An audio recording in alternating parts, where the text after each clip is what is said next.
कि मेरी निधि यहाँ लग पाई 53 लाख के निवेश से। यहाँ खेल की सुविधा बच्चों के लिए तैयार की गई है। 3 स्पोर्ट्स को टारगेट किया गया है और इस विद्यालय के नहीं क्षेत्र के भी बच्चे जो आके खेलना चाहेंगे उसका यूज कर पाएंगे। यहाँ से चल के मैं बागपत परिसर जाऊँगा, वहाँ 81 लाख रुपए HDFC बैंक ने CSR फंड दिया है, वहाँ भी निर्माण किया गया है। तो मेरी कोशिश ये है, क्योंकि बागपत एक स्पोर्ट्स का हब है, यहीं आप देख सकते हैं पेरिफेरी में एक स्पोर्ट्स स्टेडियम भी है जो पूरा निर्माण उसका हो चुका है, लेकिन अभी वो जर्जर हालत में है। तो ये सारी जो सुविधाएं उनको हम अपग्रेड करें। मैं तो ये भी चाहूँगा कि पश्चिमी यूपी में जो स्पोर्ट्स का टैलेंट है, जो मजबूर होकर हरियाणा में या दूसरे राज्यों में खेलता है, क्योंकि उत्तर प्रदेश में वो कभी सुविधा उनके लिए नहीं दी गई, आज उनको मालूम है कि राज्य सरकार उनके लिए बहुत अथक प्रयास कर रही है। स्पोर्ट्स का विश्वविद्यालय यहाँ सरदना में तैयार किया गया है। कई स्पोर्ट्स को ओलंपिक जो स्पोर्ट्स हैं, डिसिप्लिन से उनको टारगेट किया जाएगा, ताकि आने वाली प्रतियोगिताओं में, खास तौर से ओलंपिक्स में जो भारत में हो सकते हैं, वहाँ भारत के खिलाड़ी खूब जो है अव्वल दर्जे की जो स्थान पाएंगे, पदक जीतेंगे। और मैं ये मानता हूँ कि पश्चिमी यूपी में साई सेंटर भी खोला जाना चाहिए। इसके लिए हमने प्रयास किया है, स्पोर्ट्स मिनिस्ट्री से हमने बातचीत भी की है और राज्य सरकार से हमारी जो इस पर चर्चा चल रही है। आपने जिक्र किया कि जो ये मोटर सर आपने जिनका शुभारंभ किया था, उसके बाद में जो वहाँ पर लैब उनका उद्घाटन किया था, और वहीं से बच्चे इसी भर्ती में, उत्तर प्रदेश पुलिस की भर्ती में भर्ती हुए हैं। पुलिस की भर्ती बहुत अच्छी तरीके से इस बार हुई।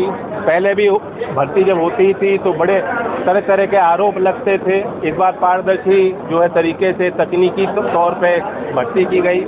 मैं राज्य सरकार को धन्यवाद देता हूं, आभार व्यक्त करता हूं। और पश्चिमी यूपी के बहुत प्रतिभाशाली नौजवानों ने अपना नाम वहां पाया है। और जैसा आप कह रहे हैं कि छपरौली के जो हमारे विद्यालय में जो NSDC ने केंद्र स्थापित किया भर्ती में मदद करने के लिए, उनको ट्रेनिंग देने के लिए, वो भी एक सफल प्रयोग हुआ, क्योंकि इसी भर्ती में 71 बच्चे जो है जिन्होंने वहाँ प्रशिक्षण किया था, हासिल किया था, वो अपना नाम वहाँ अंकित कर पाए।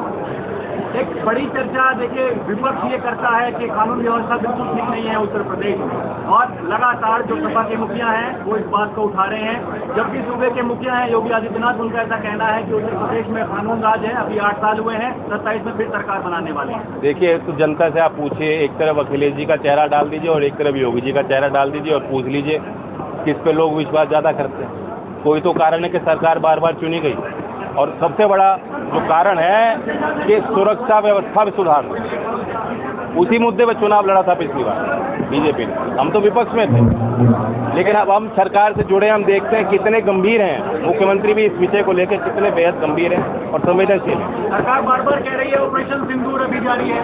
एक तरफ हम देख रहे हैं कि ईरान और उनके बीच में, दूसरे देशों के बीच में जो जंग जारी है इसराइल के बीच में, और सरकार ये कह रही है कि ऑपरेशन सिंदूर जारी है। विपक्ष से कुछ नेता बहुत सबूत मांग रहे हैं। दुनिया ने सबूत नहीं मांगना चाहिए। हमारे बड़े पराक्रमी हैं, हमारे जो आर्म फोर्सेस के जवान हैं, जो जिस तकनीक से इन्होंने देश को सुरक्षित रखा, वो देश के सामने है। और ये बहुत कठिन दौर से दुनिया गुजर रहा है। हम चाहते हैं कि विश्व को युद्ध में नहीं धकेला जाना चाहिए।